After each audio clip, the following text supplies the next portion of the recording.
Sieltä kurittaa vielä suomalaispelaajista Jussi Jokinen ja menee komeasti laidasta. Suomi voittaa 3-2. Loistava taistelu ja ai kun vielä ajaa törkeästi.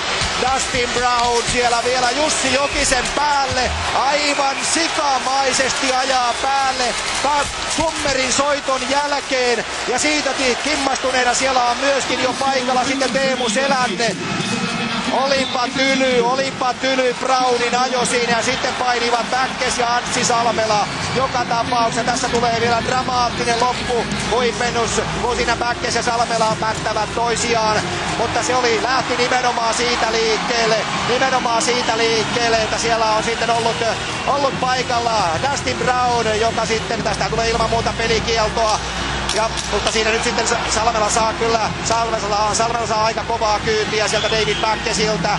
Joka tapauksessa näin tämä ottelu päättyy. Ja oikeastaan se huipentuu tämän venäläis-balettikaksikon esitykseen, joka on sotkenut tämän ottelun alusta pitäen. Onneksi Suomi voittaa.